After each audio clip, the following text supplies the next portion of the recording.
Good evening, everyone. It's Friday Night Podcast once again here in Tulsa, Oklahoma. We're at 81st and Yale at Borders Cafe. Joining us once again this evening is our current Oklahoma State champion, National Master Chuck Unruh. Chuck, glad to have you here. It's good to be here, Jim. And also joining us this evening is one of our top junior players in the state, David Luscomb. David, glad to have you here. It's good to be here. So tonight we're going to review a game that was played at the Oklahoma City Winter Open. This is in 2009.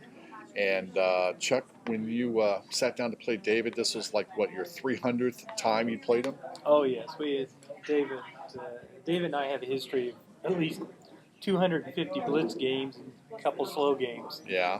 So, Dave, when you sat down to go play this game with Chuck, once again, what were you thinking at the time? Do you remember? Well, I was actually thinking of just playing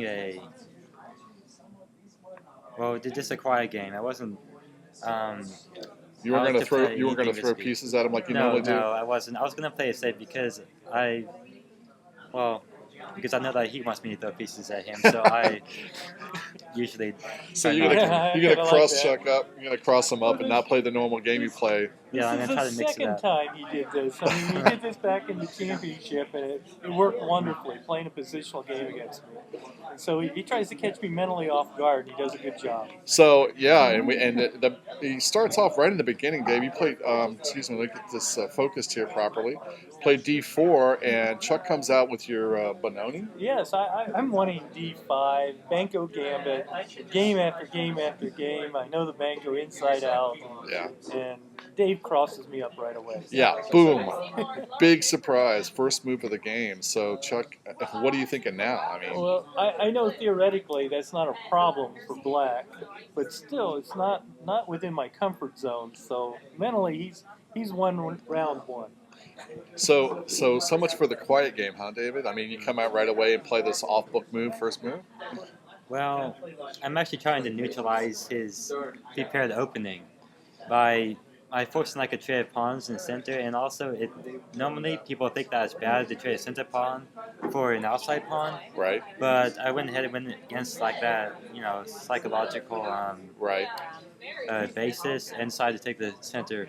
So I take the outside pawn with the center pawn, and this also allows for quick development. And I'm not really ready for a battle. I'm ready just right out of book.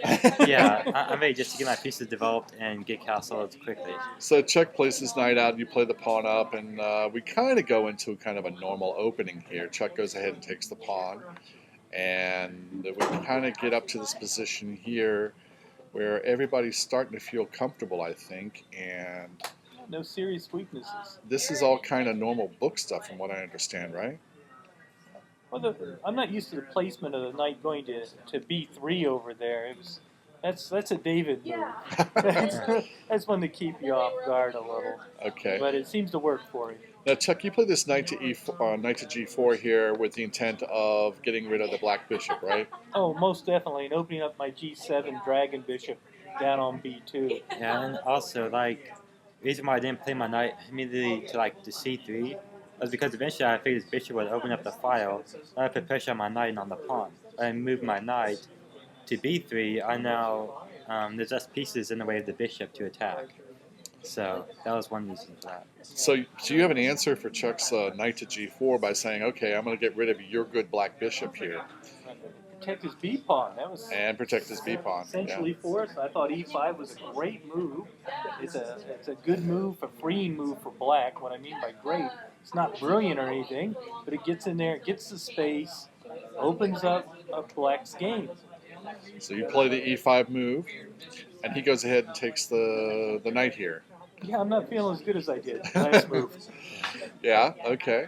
So he takes off, and tell me, when you played this move right here, David, this one kind of threw Chuck off, I think, when you played this queen up to D5. Tell us about this.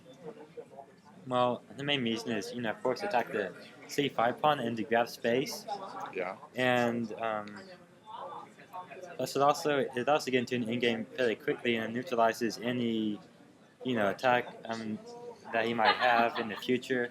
Yeah. And really, I was probably just looking for a draw in this position, but also thought I had chances because Well, once his bishop moves out or once his life squared bishop moves out, my life squared bishop is going to be controlling the AA to H1 diagonal really effectively, and that could give me some counter chances. And plus, my rooks are connected to his on it, so I figured that trading off up in development was good for me. Sure. Chuck, when you saw this, Well, I felt terrible because I had totally underestimated the value of the knight on b3.